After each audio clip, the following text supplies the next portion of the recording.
வணக்கம். இன்று நம்முடன் அண்ணன் ஆனந்த் ஸ்ரீனிவாசன் அவர்கள் இணைந்துள்ளார். அவரிடம் அரசியல், பொருளாதாரம், தத்துவம், உலக அரசியல் என்று பல்வேறு தலைப்புகளில் பல்வேறு கேள்விகளை முன்வைத்து அதற்கான விடைகளை இதுவரை பெற்று வந்தோம். இன்று ஆனந்த் ஸ்ரீனிவாசன் யார்? மக்களை வெவ்வேறு நேரங்களில் சந்திக்கிற பொழுது அவர்கள் கேட்கிற கேள்விகளை தொகுத்து அண்ணனின் முன்னால் வைக்கிறேன். அவர் சொல்லுகிற பதில்தான் இன்றைய நிகழ்ச்சியின் முத்தாய்ப்பாக இருக்க போகிறது. அண்ணன் வணக்கம். மேடம், அண்ணா, இந்த பொருளாதாரம் இப்போ நீங்கள் சொல்லப்போனால் தமிழ்நாட்டில் ஒரு இணையம் பரவலான பிறகு ஒரு பொருளாதாரம் சார்ந்த விஷயங்களில் ஒரு சூப்பர் ஸ்டார் அந்தஸ்து இன்றைக்கு உங்களுக்கு இருக்கிறது. அதை நான் சும்மா சொல்கிறேன். சூப்பர் ஸ்டார்லாம் கிடையாதுன்னா நான் சாதாரண பிரஜை. ஓகே, அதை மறுப்பதற்கு உங்களுக்கு உரிமை இருக்குது. ஆனால் பல பேர், எனக்கு தெரிந்து லட்சக்கணக்கான மக்கள், லட்சம்ங்கிறது ஒரு சாதாரண நம்பர் கிடையாது, லட்சக்கணக்கான பேர், அதுவும் குறிப்பாக மிகப்பெரிய பொறுப்புகளில் இருக்கக்கூடிய அதிகாரிகள் முதற்கொண்டு அரசியல் ஆளுமைகள் முதற்கொண்டு ஒரு சாமானியர்கள் வரை நீங்கள் சொல்லுவதை அப்படியே பின்பற்றலாம் என்கிற ஒரு நம்பகத்தன்மையை நீங்கள் பெற்றிருக்கிறீர்கள். இதை நீங்கள் மறுக்க மாட்டீங்கன்னு நான் நினைக்கிறேன். இது எல்லாம் பகவத் கிருப்பை, வந்து சரஸ்வதியின் கிருப்பை. அவ்வளோதான். எப்படி நான் இந்த பொருளாதாரம் சார்ந்த இந்த விஷயங்களுக்குள்ளே வர்றதுக்கு முன்னாடி உங்கள் கல்லூரி படிப்பு என்னென்ன, நீங்கள் எங்கே படிச்சீங்க? நான் இங்கே இங்கேருந்து இந்த தெருவில் கடைசியில் போனால் டிஏவின்னு ஒரு ஸ்கூல் இருக்குது. சரிங்க. டிஏவி கோபாலபுரம்னு ஒரு ஸ்கூல். சென்னையிலே ரொம்ப ஃபேமஸ். அது அப்புறமா ஃபேமஸ் ஆச்சு. நீங்களாம் படித்ததுனால அது ஃபேமஸ் ஆயிடுச்சுன்னு அப்படிலாம் கிடையாது. ஆனால் இன்னைக்கு சென்னையிலே அட்மிஷன் கிடைக்கிறதுக்கு கஷ்டமான ஸ்கூலில் அதுவும் ஒன்று. கரெக்ட். நாங்கள் படிக்கிறச்ச நான் திறந்த வருஷமும் அடுத்த வருஷமும் சேர்ந்தேன். ஓகே. அப்போ குலபதி பாலகிருஷ்ண ஜோஷின்னு ஒருத்தர் பிரின்சிபலாக இருந்தார். ஆக்சுவலி அதுக்கு முன்னாடி நான் இன்னும் பிரபலமான ஸ்கூலில் ரொம்ப கஷ்டப்பட்டு சீட்டு வாங்கியிருந்தாங்க. சரி. பத்மா சேஷாத்ரின்னு ஒரு ஸ்கூலில். அப்போ எங்கள் வீடு கட்டி நுங்கம்பாக்கத்தில் வாடகைக்கு இருந்தோம் நாங்கள். சரி. இங்கே எங்கள் தாத்தா ஏரியாலே வீடு கட்டிட்டு வந்தபோது இங்கேருந்து நுங்கம்பாக்கம் வரைக்கும் ஸ்கூலுக்கு அனுப்ப முடியாது பேரனன்னு சொல்லி அவர் ஃப்ரெண்டு தான் அந்த குலபதி ஜோஷிங்கிறவர். அவர் என் பேரனை என் ஸ்கூலில் சேருனார். சரி. எங்கள் தாத்தா பேரனை அந்த ஸ்கூலில் சேர்த்துட்டார். ஓகே. ஸோ அந்த ஸ்கூலில் நான் 10ஆம் கிளாஸ் வரைக்கும் படித்தேன். ஓகே. அதுக்கப்புறம் இங்கே ஒரு ஸ்டேட் போர்டு. அப்போ நான் பத்மசேஷாத்ரியிலேருந்து டிஏவிக்கு வரீங்க? எனக்கு பத்மசேஷாத்ரி ஞாபகம் இல்லை. ஓகே. ஹபீபுல்லா ரோட்டில் நான் படித்தேன்னு இவங்க சொல்கிறாங்க. அதுக்கு முன்னாடி 3 வருஷம் ஜம்ஷெட்பூரில் இருந்தேன்னு சொல்கிறாங்க. ஓ, ஜம்ஷெட்பூரில் நீங்கள்? நான் பிறந்த வளர்ந்தையே ஜம்ஷெட்பூர் கூட்டிகிட்டு போயிட்டாங்க. ஓகே. 3 வருஷம் ஜம்ஷெட்பூரில் இருந்ததாக சொல்கிறாங்க. ஃபோட்டோலாம் இருக்குது. ஓ. ஸோ ஜம்ஷெட்பூரில் 3 வருஷம் இருந்துட்டு திரும்பி எங்கள் அப்பா டாடா ஸ்டீலில் ஒரு 12-13 வருஷம் வேலை செஞ்சார். 1958 1970 வரைக்கும் அவர் அங்கே வேலையாக இருந்தார். டாடா ஸ்டீல் அப்படிங்கிற கம்பெனியில். அங்கே ஒரு பெரிய தமிழ் செட்டில்மெண்ட்டே இருக்குல்ல? பெரிய செட்டில்மெண்ட்டே இருக்குது. ஓகே. எங்கள் அப்பாவுக்கு நிறைய ஃப்ரெண்ட்ஸ் உண்டு. ஓகே. அந்த நண்பர்கள் கடைசி காலம் வரைக்கும் கூடயே வந்தவங்க. அந்த கம்பெனி பேர் அப்போ டாடா அயர்ன் அண்ட் ஸ்டீல். இப்போ டாடா ஸ்டீலுங்கிறோம். ஓகே. அப்போ அது பேர் டாடா அயர்ன் அண்ட் ஸ்டீல் கம்பெனின்னு பேர். அதில் 3 வருஷம் இருந்தேன். அங்கேருந்து என்னை இங்கே கூப்பிட்டு வந்தாங்க. எங்கள் அப்பா மெட்ராஸ் ஃபர்டிலைசர்ஸ் லிமிட்டட்னு, அப்போ கவர்மெண்ட் ஆஃப் இந்தியாவும் நேஷ்னல் ஈரானியன் ஆயில் கம்பெனியும் சேர்ந்து மெட்ராஸ் ஃபர்டிலைசர்ஸ்னு ஒரு கம்பெனி ஆரம்பித்தாங்க இங்கே மணலியில். சரி. அதுக்கு எங்கள் அப்பா வந்தார். பட் எங்கள் அம்மா சைடு ஃபேமிலியெல்லாம் இங்கேயே தான் இருந்தாங்க. 150 வருஷமாக இதே இடத்துலே தான் இருக்கோம் நாங்கள். இந்த இடத்துல தான் நீங்கள் 150 வருஷமாக இருக்கோம் நாங்கள். ஓ. ஸோ 125 வருஷமாக இருக்கோம். சூப்பர். ஸோ இங்கே வந்த உடனேயே கொஞ்ச நாளைக்கு நாங்கள் நுங்கம்பாக்கத்தில் இருந்தோம். அந்த ஹபீபுல்லா ரோட்டுக்கு கிட்ட தான் இருந்தோம். அதனால் ஈஸியாக ஸ்கூலுக்கு போகலான்னு அந்த ஸ்கூலில் சேர்த்துருந்தாங்க. பட் ஒரு மேட்ரு ஆஃப் 1.5 வருஷத்துக்குள்ளே இங்கே வீடு கட்டிட்டு வந்துட்டோம். இங்கே வீடு கட்டி வந்தோடனே இங்கேருந்து எங்கள் தாத்தாக்கு, தட் இஸ் எங்கள் அம்மாவோட அப்பா இங்கே தான் இருந்தார், எங்கள் அப்பாவோட அப்பா இங்கே தான் இருந்தார். ஸோ 2 பேரும் என்ன ஃபீல் பண்ணாங்க, இங்கேருந்து பேரை அவ்வளோ தூரம் காரில் அமுச்சு கூட்டிகிட்டு வரதெல்லாம் கஷ்டம், அப்படி இங்கே வீட்டு பக்கத்துலேயே ஒரு ஸ்கூலில் சேர்க்கணும்னு டிஏவியில் சேர்த்தாங்க. ஸோ நான் படித்ததெல்லாம் டிஏவி தான். அப்புறம் 11th 12th ஸ்டேட் போர்டில் படிக்கணும்னு வீட்டு பின்னாடியே ஆதர்ஷ்னு ஒரு ஸ்கூல் இருந்தது, அங்கே படித்தேன். அதுக்கப்புறம் பெங்களூரில் போய் எலக்ட்ரானிக்ஸும் கம்ப்யூட்டர் சயின்ஸும் படித்தேன். ஓ! எந்த கல்லூரிண்ணே பெங்களூர்ல? பெங்களூரில் வந்து Ramaiah college of engineering institute of டெக்னாலஜின்னு ஒன்று இருந்தது. ஓ! ரொம்ப பிரபலமான காலேஜ். சரிங்க. எம்எஸ் ராமையா இன்ஸ்டியூட் ஆஃப் டெக்னாலஜின்னு சரி. அங்கே படித்தேன் நான். ரொம்ப பிலோ ஆவரேஜ் ஸ்டூடெண்ட்டு. ஓ! எப்போதுமே கிளாஸில் 40 பேர் இருந்தாங்கன்னா 30லேருந்து 40க்குள்ளே தான் நான் எப்போதுமே இருந்தேன். அதனால் என்றைக்குமே நான் டாப்பு இருந்ததே கிடையாது. ஓகே. ம். அண்ணா இப்போ அம்மா, அப்பா பத்தி நீங்க சொன்னீங்க. ஜாம்ஷெட்பூர்லேருந்து வந்தேன். அப்பா எங்கள் வந்து அப்பா ஜம்ஷெட்பூர், எங்கள் அப்பா பெரிய இன்ஜினியர். ஓ! அப்பா வந்து ஒரு பெரிய இன்ஜினியர். இன்ஜினியர். எங்கள் அப்பா வந்து 3வது பேட்சோ 4வது பேட்ச் ஆஃப் பிஎஸ்ஜி காலேஜ். அப்போ தாமோதரன் ஒருத்தர் இருந்தார். ஓ! ஜிஆர் தாமோதரன். ஓ! ஜிஆர் தாமோதரன் வந்து பிஎஸ்ஜி காலேஜ்னு ஒன்று ஆரம்பித்தார். எங்கள் அப்பா வந்து நான் அப்போ ப்ரீ யூனிவர்சிட்டின்னு சொன்னதுன்னா வேலூரில் படித்தார், ஊரிஸ் காலேஜ்னு. ஓ! ஊரிஸ் கல்லூரி. அங்கேருந்து ஊரிஸ் காலேஜ்லேருந்து பிஎஸ்ஜியில் போய் இன்ஜினியரிங் படித்தார். ஆ. இன்ஜினியரிங்க்கு அப்புறம் நேராக போய் டாடா ஸ்டீலில் சேர்ந்தார். ஓ! அங்கேருந்து மெட்ராஸ் ஃபர்டிலைசர்ஸ் வந்தார். அப்பா அம்மாவோட பேர் என்னண்ணே? எங்கள் அப்பா பேர் ஸ்ரீனிவாசன். அதனால தான் என் பேர் ஸ்ரீனிவாசன். ஓகேண்ணே. எங்கள் அம்மா வந்து இதே இடத்துல தான் பிறந்து வளர்ந்தாங்க. ஓ! எங்கள் அம்மா வந்து குயின் மேரிஸில் பிஏ இந்தியன் ஃபிலாசபியும், ஓ! பிரசிடென்சி காலேஜில் எம்ஏ இந்தியன் ஃபிலாசபியும் அப்ப படித்தேன். நீங்க இன்னைக்கு இந்த தத்துவ பேச்சு பேசுறதுக்கு பின்னாடி இருக்கிற ஒரு புள்ளி தெரியுது இல்லைங்களாண்ணே? எல்லாமே எங்கள் அம்மா அப்பா 2 பேருமே பெரிய இன்ஃப்ளூயன்ஸ் என் லைஃப்பில். ஓகேண்ணே. எங்கள் அம்மா வந்து எம்ஏ இந்தியன் ஃபிலாசபி. ஓ! ஸோ இவங்க ரெண்டு தான். எங்கள் அப்பாவோட அப்பா வந்து இந்தியன் ஃபாரஸ்ட் சர்வீஸ் ஆஃபீஸர், ஓ! ஐஎஃப்எஸ். எங்கள் அப்பாவோட அப்பா ஓ! வெள்ளக்காரனோட ஒரு சண்டையில் ரொம்ப சீக்கிரமாக வேலையை விட்டார். எங்கள் அப்பாலாம் பறக்கிறதுக்கு முன்னாடியே வேலையை விட்டுட்டார். ஓ! அதே மாதிரி எங்கள் அம்மாவோட அப்பா பெரிய ஆடிட்டர். ஓ! இந்தியாவில் முதல் 50 ஆடிட்டரில் அவர் ஒரு ஆடிட்டர். 16 வயசுலேயே சிஏ முடிச்சிட்டார். ஓ! ஸோ அதுதான் என்னோட இப்போ ஒரு புறம் ஒரு ஐஎஃப்எஸ்ங்கிற Indian foreign service forest service. Forest சர்வீஸ்லேருந்து வருது. இன்னொரு புறம் ஆடிட்டருங்கிற ஆமாம், இந்த அதுதான் என்னோட இது. தாத்தா 2 பேர். தாத்தா 2 பேரோட சிறப்பு இது. ஆமாம். எங்கள் அம்மா வந்து ஃபிலாசபி, ஓகேண்ணே. எங்கள் அப்பா வந்து ஒரு இன்ஜினியர். ஓகேண்ணே. அப்போ கல்லூரி முடிச்ச பிறகு நீங்க வேலைக்கு எதுவும் போகணும்னு நான் நினைச்சீங்களா? அது வரைக்கும் வேலைக்கெலாம் ரொம்ப ஒரு 3-4 மாதம் வேணால் டிசிஎஸில் போயிருப்பேன். சரிண்ணே. அதுவும் வேலைன்னு போல இன்டர்னு அப்படிலாம் எங்கள் அப்பா கால் தெரியானாலும் போனேன். ஓகே. பட் நான் மெயினாக பண்ணது அன்னிலேருந்து ம். சொந்தமாக தொழில் பண்ணணுங்கிறது தான் ஆசை. சரிங்கண்ணே. ஸோ அன்னிலேருந்து நான் பெருசாக சம்பளத்துக்குன்னு வேலைக்கு போனதே கிடையாது. ஓகேண்ணே. நான் என்றைக்குமே போனதே கிடையாது. உங்களோட இதை தாண்டி உங்களோட ஹாபீஸ்னா என்னண்ணே? என்ன பண்ணுவீங்கண்ணே உங்களோட இளமை காலத்துல? இந்த படிப்பு இதை தாண்டி உங்களுடைய இளமை ரொம்ப பெருசாக படிக்கலை. சரிண்ணே. படிச்சிருந்தா நல்ல மார்க் வாங்கியிருப்பேன். அவ்வளோலாம் வாங்கலை. ஸோ எனக்கு அவ்வளோ தூரம் படிப்பில் இன்ட்ரெஸ்ட்டு ரொம்ப கம்மி. சரிங்க. அதே மாதிரி இந்த தாரே ஜமீன் பர்னு ஒரு படம் இருக்கும். ஆமாண்ணே. அதில் டிஸ்லிக்ஸியான்னு ஒரு கண்டிஷன் சொல்லுவாங்க. அப்போல்லாம் இந்தியாவில் தெரியாது. மச் லேட்டர் எனக்கு டயக்னோஸ் பண்ணது. எனக்கு டிஸ்லிக்ஸியான்னு ஒன்று கண்டிஷன் இருக்குது. ஓகே. அதனால் வார்த்தைகள் சரியாக படிக்கிறச்ச புரிய வராது. ஓ! ஸோ மேபி அதனாலேயே அந்த காலத்துலலாம் வந்து பார்த்து எழுதுறது தான் படிப்பு. அதாவது நீங்கள் சொந்தமாக சுயமாக எழுதுறதுக்கெல்லாம் மார்க் போட மாட்டாங்க. புக்கில் என்ன இருக்கோ அதை அப்படியே நீங்கள் எழுதினா தான் உங்களுக்கு மார்க்கு. ஸோ அதனால் நான் எப்போதுமே ரொம்ப அதுக்கு படிப்பில் எனக்கு ரொம்ப இன்ட்ரெஸ்ட் கம்மி. கிரிக்கெட்னா ரொம்ப பிடிக்கும். ஓ! அதுக்கப்புறம் நான் ஒரு 1977 நினைக்கிறேன், 76ஓ 77லையோ எனக்கு ஒரு புஸ்தகம் கொடுத்தார் ஒருத்தர், ஓ! ஹாம்லின்ஸ் சில்ட்ரன் என்சைக்ளோபீடியான்னு. ஓ! அப்போ சம்மர் மாதம். ஸோ அந்த ஒரு 40 நாளில் நான் அந்த புஸ்தகத்தை படித்து முடிச்சிட்டேன். ஓ! சீதாராம ராவ் அப்படிங்கிறவர் கொடுத்த புஸ்தகம் அது. என்கிட்ட ஒன்று இருக்குது. ஓ! அந்த புஸ்தகத்தை நான் ஃபுல்லாக ஒரு 40 நாளில் படித்து முடிச்சிட்டேன். ஓகே. பட் அதனால ஏன் படித்து முடித்தேன்னா, அதுக்கு முன்னாடியே ஒரு 3ஆம் கிளாஸ்லேருந்தே வந்து எங்கள் வீட்டில் நான் ஹிந்து பேப்பர் கத்தி படிக்கணும் எங்கள் தாத்தாவுக்கு. ஆ. அதில் என்ன இருக்குங்கிறத புரிதல் சொல்லணும். ஓ!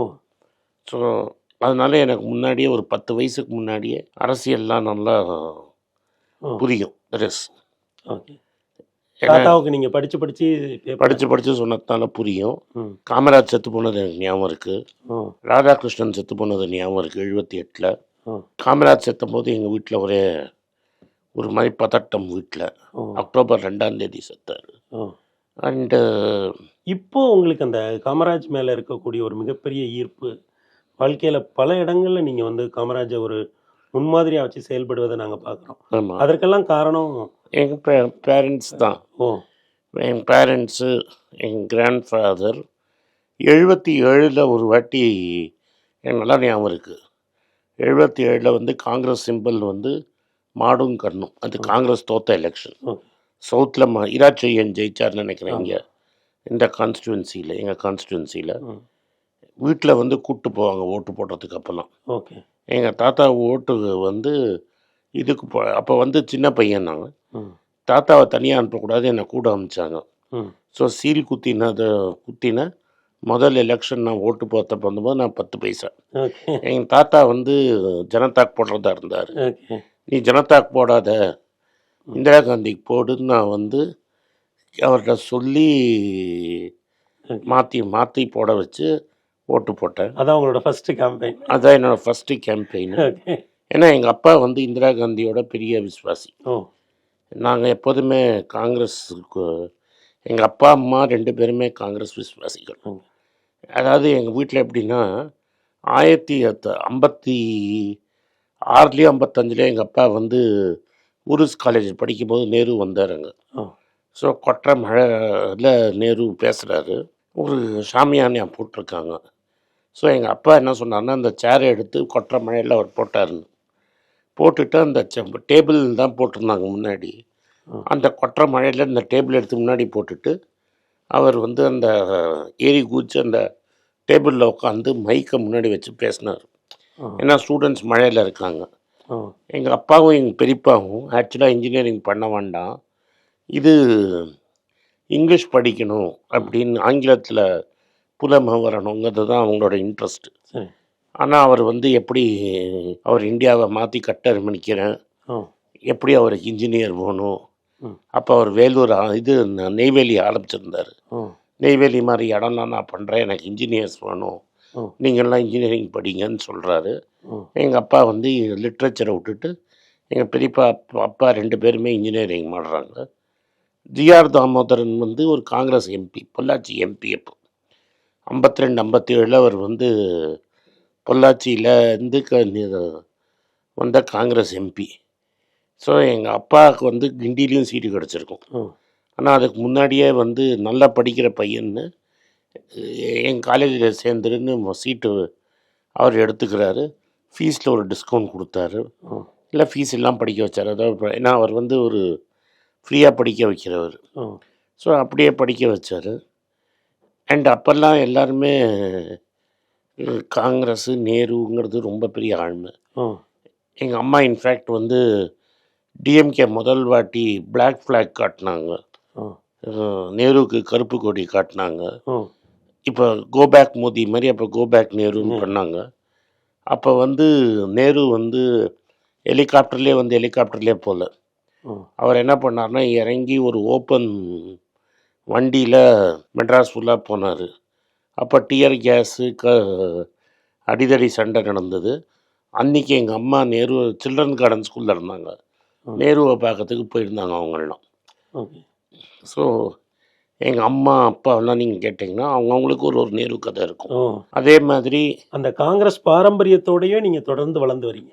அதுதான், அது எல்லாருக்குமே ஒரு நேரு கதை இருக்கும். ஓகே. அந்த காலகட்டத்தில் இருந்தவங்க நீங்கள் யாராவது போய் கேட்டிங்க, அந்த காலம் முடிஞ்சிருச்சு, இப்போ அவங்கெல்லாம் இல்லை. இப்போ அவங்கள கேட்டிங்கன்னா ஒரு நேரு கதை சொல்லுவாங்க. ஓகே. நேரு எப்படி அவங்க வாழ்க்கையை டச் பண்ணாங்கன்னு. ஆ. இது எங்கள் அப்பா சொன்னார். அண்ட் இதோட எங்கள் அப்பா வந்து என்னென்னா, காங்கிரஸ் பாரம்பரியம் எப்படி, எங்கள் அப்பாவுக்கு ஏன் காமராஜ் மேலே ரொம்ப மரியாதைனா, 58லேயோ 57லேயோ அவர் தேர்ட் இயர் முடித்தப்புறமோ இல்லை ஃபைனல் இயரில் படிக்கிறச்ச கோயம்புத்தூரில் இத்தனை நாள் இருந்தாச்சு ஊட்டியை பார்க்கலன்னு அவங்க சிஸ்டர் ஃபீல் பண்ணி ஊட்டி பார்க்கறதுக்கு 2 நாள் காசு கொடுத்து அனுப்புகிறாங்க. ஓ!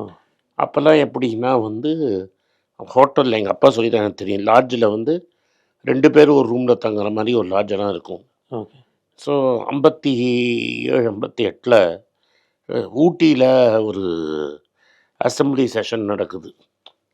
ம். அப்போ வந்து எங்கள் அப்பாவுக்கு போய் அங்கே பார்க்கும்போது அவர் அலாட் ஆகிற ரூம் வந்து ஒரு வயசான மனுஷன் கூட இருக்கிறாரு. ஓ! அவர் வந்து காங்கிரஸ் கன்னியாகுமரி எம்எல்ஏ. இப்போ ஓ! ஸோ அவர் எங்கள் அப்பா சொல்கிறாரு, நீ யாருன்னு கேட்டோன்னே எங்கள் அப்பா ஒரு கதை என்ன சொல்கிறாரு. ஸோ அவரே பணத்தெல்லாம் கட்டி 2 நாளைக்கு சாப்பாடெலாம் போட்டு கூப்பிட்டு போய் காமராஜர்லாம் காமிச்சு ஒரு புஸ்தகத்தில் காமராஜ்னு தமிழில் எழுதி வாங்கிட்டு வராரு. ஓ ஸோ ஒரு அரசியல்வாதிங்கிறவன் ஒரு சாதாரண ஸ்டூடெண்ட்டு இன்றைக்கி கஷ்டம். ஒரு எம்எல்ஏ போய் ஒரு சாதாரண ஸ்டூடெண்ட்டு சேர்ந்து ரூமில் இருக்கிறதே கஷ்டம். இருக்கிறது ஒரு ஷேரிங் ரூம்ல ஒரு எம்எல்ஏ தங்குறதுங்கிறது ரொம்ப கஷ்டம். ரொம்ப கஷ்டம். ஸோ அதெல்லாம் எங்கள் அப்பாவை வந்து பெருசாக இம்பேக்ட் பண்ணிது. அதனால் நாங்கள் என்றைக்குமே காங்கிரஸ் தான். காங்கிரஸ் பேரியக்கத்தினுடைய பேரியக்கம். அண்ட் என் லைஃப்பில் நான் நினைக்கிறது எங்கள் ஜெனரேஷனும் ஓரளவு எங்கள் அப்பா ஜெனரேஷன் நாட்டை நாங்கள் கோல் விட்டோங்கிறது தான் நான் நினைக்கிறோமே தவிர இப்படி இன்னைக்கு இந்த லைஃப்பில் நான் இன்னைக்கு இவ்வளோ நல்லா இருக்கிறேன்னா அதுக்கு வந்து மன்மோகன் சிங் ஒரு பெரிய காரணம். அதுக்கு முன்னாடி நரசிம்மராவோட கவர்மெண்ட்டில் அவர் ஃபைனான்ஸ் மினிஸ்டராக இருந்தது. நீங்கள் மன்மோகன் சிங்கை சந்திச்சிருக்கீங்க? நான் ஒரே ஒரு வாட்டி சந்திச்சிருக்கேன். ஸோ மன்மோகன் சிங் ஒரு பெரிய காரணம் அப்படிங்கிறது. நான் காலேஜ் முடித்து வெளில வந்து ஒரு பிஸ்னஸ்ன்னு பண்ண ஆரம்பிக்கிறச்சு தான் ஃபஸ்ட்டு அவர் வந்து பட்ஜெட் கொடுக்குறாரு. அந்த பட்ஜெட்டோட தாக்கம் எல்லோரும் ரொம்ப பேசும்போது அந்த பட்ஜெட்டை நான் கேட்குறேன். அதுக்கப்புறமாவே இந்த பொருளாதாரம் தான் என்னங்கிறத தோண்டி படிக்க ஆரம்பித்தது அந்த பீரியடில் தான். அப்போ எனக்கு என்ன தோணிச்சுன்னா கம்ப்யூட்டர் சயின்ஸ் படிக்கிறதோட நம்ம பொருளாதாரம் படிச்சிருந்தா இன்னும் பெட்டராக. ஏன்னா எங்கே நாங்கள்லாம் படிக்கிறச்சு எப்படின்னா எதுலேயுமே சீட்டு கிடைக்கலன்னா தான் அவங்கள பொருளாதாரத்துக்கு அனுப்புவாங்க. ஓ சரி. ஆமாம், இன்னமும் தமிழ்நாட்டில் வந்து பொருளாதாரம் ஒரு மோசமான சப்ஜெக்ட். எலைட்டு தேர்ந்தெடுக்கிற இடத்துல அது இல்லை. அது இல்லை. இப்போ பணக்காரவங்க வீட்டிலலாம் இப்போ இப்போ அவங்கெல்லாம் இப்போ பொருளாதாரம் படிப்பாங்க. விஷயம் தெரிஞ்சவன் தான் பொருளாதாரம் படிப்பான். இப்போ ரகுராம் ராஜன் அவரும் ஒரு எங்களை மாதிரி ஒரு தமிழ் பிராமணர் தான். So Raghuram Rajan, Jairam Ramesh, TN Srinivasan, C Rangarajan இவங்கெல்லாம் வந்து ஒரு இலைட் பீப்புளுக்கு பொருளாதாரம்னா என்னன்னு தெரியுது. பட் எங்கேஸ்ட் என்ன ஆயிடுச்சு, எங்கள் அப்பா சொன்னது நீ ஃபைனான்ஸ் படிந்தான். ஆனால் எங்கள் அப்பா இன்ஜினியருங்கிறதுனால எங்கள் அப்பாவோட அப்பா என்னை வந்து இன்ஜினியரிங் படித்தா தான் உருப்பட முடியும்னு எங்கள் அப்பா அவர் இன்ஃப்ளூயன்ஸ் பண்ணிட்டார். ஓகே. எங்கள் வீட்லேயும் என்ன சொன்னது நீ ஃபைனான்ஸ் படின்னு தான் எங்கள் அப்பா சொன்னார். ஓகே. எங்கள் அப்பா சொன்ன பேச்சை கேட்காம தான் நான் போய் இன்ஜினியரிங் படித்தேன். சரி. பட் அதுக்கப்புறம் எனக்கு பொருளாதாரத்தின் முக்கியத்துவம் தெரிஞ்சுது. அதுக்கப்புறம் 91லேருந்து ஃபுல்லாக பொருளாதாரம் தான் படித்தேன். அந்த விஷயத்தில் வந்து மன்மோகன் சிங் ஒரு பெரிய நீங்கள் அப்போ மன்மோகன் சிங் தான் நீங்கள் ஒரு அந்த இன்ஸ்பிரேஷன் மன்மோகன் சிங்டேன்னு தான் கிடைக்குது. ஆமாம், என்னோட இதுக்கு வந்து பெரிய இன்ஃப்ளூயன்ஸ் மன்மோகன் சிங். எக்கனாமிக்ஸு பொருளாதாரம் கற்றுண்டது மன்மோகன் சிங்னால. அதுக்கு முன்னாடி ஒரு 2 வருஷத்துக்கு முன்னாடி எங்கள் அப்பா வந்து ஒரு கடை வாங்கினார் ஸ்பென்சர்ஸில். சரிங்க. அதில் ஓனர் வந்து அவர் வந்து நைஜீரியாலேருந்து வந்தார். அவங்க நைஜீரியன் தான் அந்த ப்ராப்பர்ட்டி டெவலப் பண்ணாங்க, ஸ்பென்சர்ஸ் பிளாசா. அவர்கிட்ட வந்து ஒரு புஸ்தகம் இருந்தது, அல்கெமி ஆஃப் ஃபினான்ஸ் அப்படின்னு ஒரு புஸ்தகம் இருந்தது. அதை நான் கேட்டு, அப்போல்லாம் இந்தியாவில் நீங்கள் ஈஸியாக புஸ்தகத்தை கொண்டு வந்து விற்க முடியாது. இந்த வெளிநாட்டு புஸ்தகம்லாம் இந்தியாவில் கிடைக்காது. ஸோ அந்த அல்கெமி ஆஃப் ஃபைனான்ஸை அவர்கிட்ட கேட்டு வாங்கினேன். அது ஜார்ஜ் சோரோஸ் அப்படிங்கிறவர் எழுதின புஸ்தகம். அது முதல் 2 வாட்டி படிக்கும்போது அந்த புஸ்தகத்தை நான் 6-7 வாட்டி படிச்சிருப்பேன். அது 2 வாட்டி படிக்கும்போது எனக்கு தலையும் புரியல, காலும் புரியல. அதுக்கப்புறமா வந்து அதை படித்து 2 வாட்டி தூக்கி போட்டு திரும்பி இந்த மன்மோகன் சிங் காலத்தில் அவர் எக்கனாமிக்ஸ் சொல்லவே அதையும் இதையும் லிங்க் பண்ணி படிக்கும்போது அந்த புஸ்தகம் எனக்கு பிடிபட்டுது. அதுலேருந்து கொஞ்சம் கொஞ்சமாக படித்து ஒரு 2003 நான் பண்ணிகிட்டு இருந்த பிஸ்னஸ் வந்து இனிமேல் பண்ண முடியாதுன்னு ஆயிடுச்சு. ஸோ அப்போ வந்து ஃபுல் டைமாக நான் இன்வெஸ்டராக மாறுறேன். அதுலேருந்து ஃபுல்லாகவே நான் பொருளாதாரம், எனக்கு அப்போது 36 வயசு 37 வயசு இருக்கும். அதுலேருந்து ஃபுல்லாகவே நான் இன்வெஸ்டராக மாறிடுறேன். ஃபுல்லாகவே பொருளாதாரம் படிக்கிறேன். ஸோ மன்மோகனை தனிப்பட்ட முறையில் சந்திச்சிருக்கீங்களா? எப்போ அது மன்மோகன் சிங் ஒரே ஒரு வாட்டி தான் சந்திச்சிருக்கேன். சரிண்ணா. அந்த சந்திப்பு எப்படின்னா? அந்த சந்திப்புக்கு வந்து நான் வந்து 2 பேரும் நன்றி சொல்லணும். ஒன்று என்னோடய க்ளோஸ் ஃப்ரெண்டு மோகன்குமார் மங்கலம். மோகன்குமார் மங்கலமும் ஜெயராம் ரமேஷும் தான் காரணம். ஸோ டெல்லிக்கு போயிருந்தேன்னா டெல்லி வேறு ஏதோ வேலையாக போயிருந்தேன். ஒரு நாளைக்கு போயிருந்தேன் நினைக்கிறேன். என் சிஸ்டர்ஸ் டாக்டர் அங்கே லா முடிக்கிறாங்க. அதுக்காக நான் 2 நாள் போயிருந்தேன். இது 2019 எலெக்ஷன் முடிஞ்ச உடனே. அன்றைக்கி தான் காஷ்மீர் ராஜ்யசபாவில் டிபேட் பண்ணுறாங்க. இவர் ஒரு 3 மாதத்துக்கு மெம்பராக இல்லாமல் இருக்கார். அசாம்லேருந்து ராஜஸ்தானுக்கு மாறினார் மெம்பராக. அந்த சமயத்தில் அவர் இல்லை மெம்பராக. அப்போ வந்து இவர் எனக்கு அப்பாயின்மெண்ட் வாங்கி கொடுக்குறாரு. ஜெயராம் ரமேஷ், மோகன்குமார் அம்மங்கலமும் நானும் போய் அவர்கிட்ட பேசுகிறோம். ஓ அதுக்கும்போது நான் அதுக்கு முன்னாடி ஒரு மாதிரி நான் பொருளாதாரம் நல்லா படிச்சிட்டேன். ஓ ஸோ அதனால் எனக்கு என்ன ஆயிடுச்சுன்னா, ஒரு எல்லா புஸ்தகத்தையும் எடுத்துகிட்டு போகிறேன். அந்த எல்லா புஸ்தகத்தையும் எடுத்துகிட்டு போயிட்டு எனக்கு பொருளாதாரத்தை பற்றி கேட்க வேண்டிய கேள்வியெல்லாம் அவரை கேட்குறேன். ஓ இந்த ஆள் இதை சொல்லியிருக்காரு, அந்த ஆள் என்ன சொல்லியிருக்கிறாரு, நீங்கள் அன்றைக்கி இது மாதிரி பண்ணீங்கன்னு ஒரு 45 நிமிஷம் அவர்கிட்ட பேசுகிறேன். அவர் பொறுமையாக பதில் சொன்னார். அவர் ஒரு ஃபார்மர் பிரைம் மினிஸ்டர். ஆ ஸோ மோகன் சொல்கிறார், வேணாம் போருங்கிறாரு. ஓகே. ஆனால் ஒரு 2 பொருளாதாரம் தெரிந்த 2 பேர் அவர் உரையாடல் பொருளாதார மகாமேதை. நம்ம வந்து அதாவது ஒரு எல்கேஜி படிக்கிற பையனும் ஒரு பிஹெச்டி படித்த வாத்தியாருக்கும் நம்மளுக்கும் இருக்கிற ஒரு டைலாக். அதனால் ஓகே என்ன அந்த லெவலெல்லாம் போடவே போடாது. அந்த லெவலெல்லாம் நம்ம கிடையவே கிடையாது. சரிங்களா? ஸோ ஆனால் ஒரு பொருளாதாரம் சார்ந்து ஒரு உரையாடலை நீங்கள் நிகழ்த்தி பொருளாதாரம் சார்ந்து ஒரு உரையாடல் நடக்குது. அப்போ அவர் ஒரு இடத்துல சொன்னபோது தான், அப்போ நான் பேச ஆரம்பிச்சிட்டேன்னு நினைக்கிறேன்.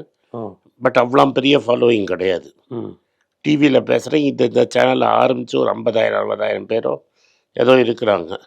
அப்போ என்கிட்ட அவர் சொன்னது என்னென்னா, நான் மார்க்கெட்டை பற்றி தான் அவர்கிட்ட ரொம்ப பேசுகிறேன். ஓ ஏன்னா எனக்கு தெரிஞ்சது மார்க்கெட்டை பற்றி ரொம்ப பேசுகிறேன். ஸ்டாக் மார்க்கெட்டு, இந்த வேர்ல்டு கம்மன் மார்க்கெட்டு.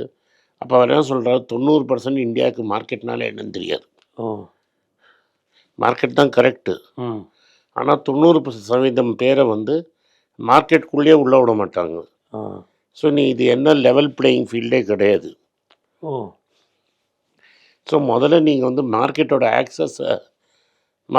ஆக்சஸை எல்லாருக்கும் திறந்து விட்டுட்டு ஓ அதுக்கப்புறம் நம்ம மார்க்கெட் பேசணும்னு சொன்னார். ஓ ஸோ அப்போ நம்ம ஏதாவது இதுக்கு பண்ணணும்னு சொல்லிட்டு தான் நான் வந்து அந்த பொறி வந்து உங்களுக்கு மன்மோகன் அந்த அதுக்கு முன்னாடி பேசிகிட்டு இருந்தேன். அந்த பெரிய பொறி வந்தது மன்மோகன் சிங்னால். அதாவது காமன் மேனுக்கு புரிகிற மாதிரி, ஓ அதாவது ஒரு சாதாரண மனுஷனுக்கு என்ன புரியும் அது புரியணும். அருமையா சொல்றீங்க. இந்த 90% பேருக்கு இன்னும் இந்த சந்தை பற்றிய எந்த விஷயமே சந்தையை பற்றி தெரியல. தெரியாது. ஆமாம். அதனால இதை நீ எளிமையா மக்கள்கிட்ட பேசணுங்கிற அந்த இன்ட்ரெஸ்ட் வந்து அவர் சொன்னதுலேருந்து தான் புரிஞ்சுது. ஓ எனக்கு ஆங்கிலத்தில் பாண்டித்யம் இருந்ததுனால ஆ அவர் பேசுறதுலேருந்து கேட்டுக்க, அவர் சொல்கிற புக்கை படிக்கிறது, அவர் சொல்கிற ஆளை பற்றி பேசுறதுன்னு. ஓகே இன்ஃபேக்ட் நீங்கள் அவர் பேசவே இல்லைன்னு சொல்கிறது தவறு. ஓ இப்போ நான் உங்களுக்கு முன்னாடி இருக்கேன்னா எனக்கு தெரிஞ்ச எல்லா பொருளாதாரமும் அவர்கிட்ட கற்றுண்டது தான். ஓகே. அப்போ அவர் பேச மௌனியா நான் பார்க்கவே இல்லை. இல்ல அது வந்து அவர் மேல கட்டமைக்கப்பட்ட ஒரு தவறான பிம்பம் இல்லையா? ஆமாம். ஸோ அவர் 1000க்கு மேலே பேச்சு இருக்கு. பேசியிருக்காரு. அதை நீங்கள் ஒரு இடத்தையும் தேடி படிச்சீங்கன்னா, ஆ. இப்போ நானே 30வது கிளாஸ் மார்க்கில் 40வது கிளாஸுக்குள்ளே இருக்கிற பையன் ஆ. இது மாதிரி ஒரு மாணவன் இப்படி கற்றுக்க முடியும்னா, ஓகே. அப்போ புத்திசாலியாக இருந்த மாணவன் அவர்கிட்ட உட்காந்துருந்தாருன்னா, இன்னமும் நீங்க சொல்லப்போனா கற்றல் குறைபாடு உள்ள ஒரு மாணவன் வேற. ஆமாம், அதுலேயே நான் என்னால் கற்றுக்க முடியும்னா, ம். எவ்வளோ பேர் எவ்வளோ வேணா அவர்கிட்ட கற்றுக்கலாம். கத்துக்க முடியும். ஆனால் இந்த பொறி மன்மோகன் சிங் தான் கிடைக்கும். அந்த பொறி அந்த மன்மோகன் சிங். சந்திப்பு நினைவா ஏதாவது அவர் கொடுத்தாரு அண்ணே? நான் இப்போ இல்லை, நான் வந்து ஃபோட்டோ இருக்குது. சரிண்ணே. பட் அதோட ஒரு முக்கியம் என்கிட்ட என்ன இருக்குன்னா, ம். ஒரு 3 புஸ்தகத்தில் அவர்கிட்ட கையெழுத்து வாங்கினேன். ஓ அந்த ஒரு புஸ்தகத்தில் கையெழுத்து வாங்குறதுல என்ன வாங்குறேன்னா, ம். நான் வந்து அப்போ நான் காங்கிரஸ் கட்சியில் கிடையாது. ஓ சரிங்க. கட்சிக்கு வெளில இருக்கேன். கட்சியோட அனுதாபியாக இருக்கேன். தட் இஸ் ஒரு சிம்பத்தைசராக இருக்கிறேன். சூப்பர்ண்ணே. அதில் வந்து ப்ரொஃபஷனல் காங்கிரஸ்னு ஒன்று இருக்குது. ம். அதில் இருந்து மெயின் கட்சிக்கு ஹெல்ப் பண்ணுற மாதிரி தான் இருக்கிறேன். ஓகே. மெயின் கட்சியில் பேசுறதுக்கு அன்பரிச்ச மட்டும் போயிட்டு இருந்தேன். ஓ என்கிட்ட உறுப்பினர் அட்டையெல்லாம் கிடையாது. ஓகே. ஸோ அவர்கிட்ட கேட்குறேன், இப்போல்லாம் வந்து படித்தவங்க யாரும் தமிழ்நாட்டில் அது உண்மை, பெருசாக படித்து மேல்தட்டத்தில் இருக்கிறவங்க யாரும் அரசியலுக்கு வரமாட்டாங்க. ஆமாம். அன்லஸ் அந்த குடும்பம் பாரம்பரியமாக அரசியலில் இருந்தால் தான், வராங்க. இல்லாட்டா படித்தவன் ரொம்ப பெருசாக அரசியலுக்கு வரமாட்டான். வர்றதில்ல. ரொம்ப ஃபியூ. ஸோ நான் அவர்கிட்ட கேட்குறேன், இது நம்ம அரசியல். அவர் என்ன கேட்குறாரு, நீ பிராமணனான்னு. ஆமாம், பேர் தெரிஞ்சாலே தெரிஞ்சிடும், பிராமணன் தாங்கிறேன். தமிழ்நாட்டில் பிராமணங்களை இப்போ எப்படி நடத்துகிறாங்கன்னு கேட்குறாரு. ஓ நீங்களாம் ரொம்ப கட்டப்பட்டிருப்பீங்களேன்னு கேட்டார். ஆமாம் சார், சின்ன வயசில் கட்டம்தான், இப்போ அவ்வளோ மோசம் இல்லைங்கிறேன். ஓ இதுவும் ஒரு கம்ப்ளீட்டாக ஒரு 45 நிமிஷத்தில் எல்லாமே பேசுகிறோம். ஓ ஸோ அப்போ அவர் என்ன சொல்கிறாருன்னா, உள்ளே இருந்து வந்து வெளியில் இருந்துக்கிட்டு ஒன்றுத்தையும் சரி பண்ண முடியாது. ம். ஸோ நீங்கள் உள்ளே இருந்தால் தான் ஏதாவது பண்ண முடியும். உள்ளே இல்லாமல் நீங்கள் ஒன்றும் பண்ண முடியாது. அருமைண்ணே. உள்ளே இல்லாமல் நீங்கள் ஒன்றுமே பண்ண முடியாது. அண்டு வந்து நீ உங்கள்கிட்ட இருக்கிற ஐடியாஸை நம்ம கொடுக்கணும்.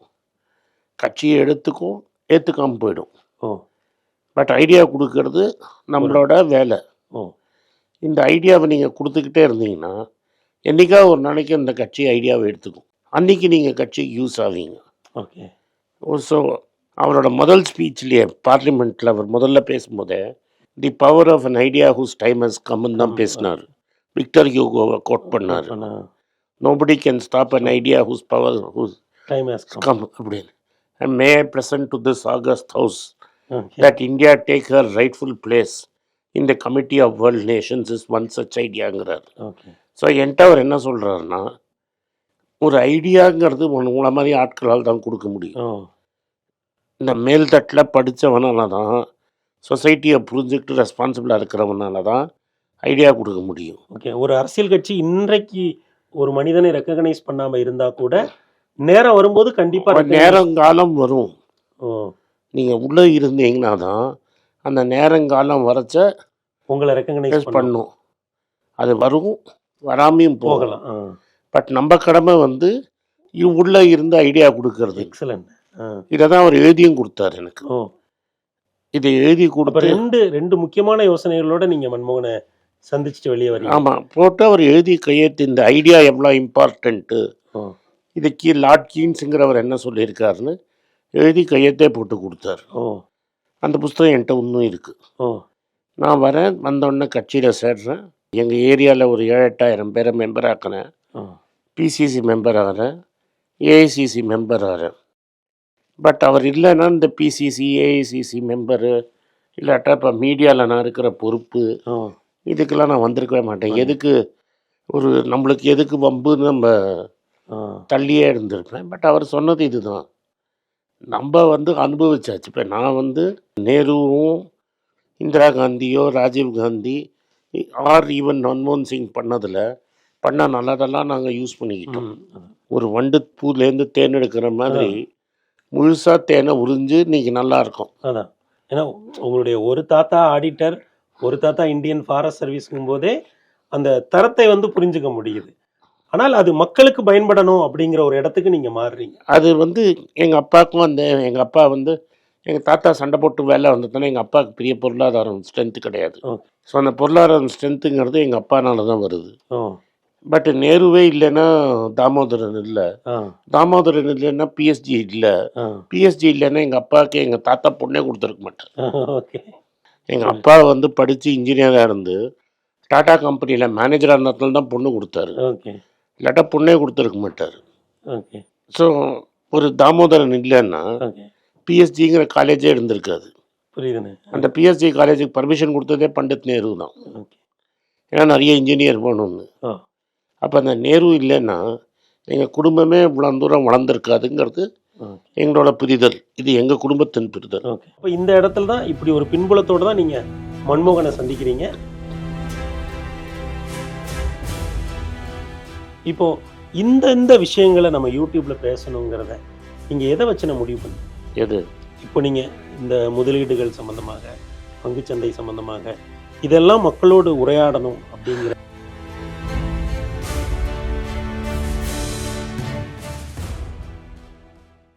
வணக்கம். எனக்கு ஒரு விஷயத்தை அட்டென்ஷனுக்கு கொண்டு வந்திருக்காங்க. என்னோட ஏஐ ஜென்ரேட்டட் இமேஜை பார்த்து யாரோ ட்ரேடிங்க்கு பணம் கொடுத்து ஏமாந்துருக்காங்க. ப்ளீஸ், உங்களுக்கு நான் பல தடவை சொல்லிட்டேன், இப்பவும் சொல்கிறேன், நான் யார்கிட்டையும் பணம் டைரெக்டாக வாங்குறது இல்லை, அப்பாயின்மெண்ட் பார்க்குறதே கிடையாது.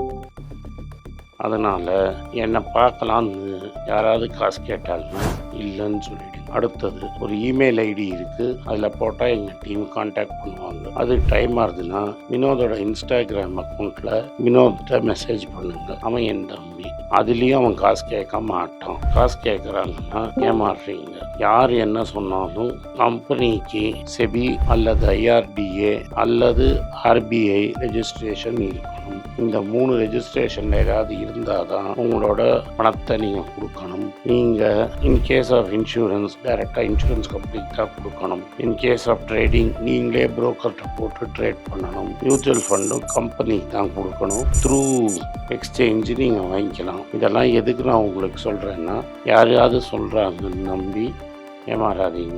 உங்களுக்காக நான் ட்ரேட் பண்ண முடியாது, அது இல்லீகல். நான் ட்ரேடும் பண்ணுறது கிடையாது. அதனால் ட்ரேடிங் ப்ராஃபிட் பண்ணி தரேன்னு சொல்கிறது ஏமாத்தல். எனக்கு ட்ரேடிங் பண்ண தெரியாது. என் பேரை சொல்லி ட்ரேட் பண்ணி உங்களுக்கு ப்ராஃபிட் ஷேரிங்னா ஃப்ராடு, ஏமாற்றம். நான் யார்கிட்டையும் காசு கேட்கல, கேட்கவும் மாட்டேன்.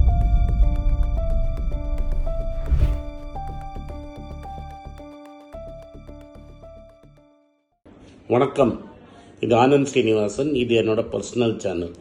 மணி பேச்சுக்கு தனியாக ஒரு சேனல் இருக்குது, அது டெலிகிராஃப் சேனல். இது என்னோட பர்சனல் சேனல். நான் என்ன நினைக்கிறேன், நான் தத்துவ பேச்சை பற்றி என்ன பேசுகிறேன், நான் பொருளாதாரத்தை பற்றி என்ன நினைக்கிறேன், ஜென்ரல் பொருளாதாரத்தை பற்றி நினைக்கிறேன், என் ஐடியாலஜியை பற்றி நான் என்ன நினைக்கிறேன், என்னோடய ஃபிலாசபி, என்னோடய நம்பிக்கை, ரமண மகரிஷி, சார்லி மங்கர் பற்றிலாம் என்ன நினைக்கிறேன்னு இதில் பேசுவேன். இதில் வீடியோ அப்டேட் அப்பப்போ வரும். நீங்கள் சப்ஸ்கிரைப் பண்ணிங்கன்னா என்ன நீங்கள் பர்சனலாக ஃபாலோ பண்ணுறீங்க. இது மணி பேச்சு இல்லை, இது இன்வெஸ்ட்மெண்ட் இல்லை.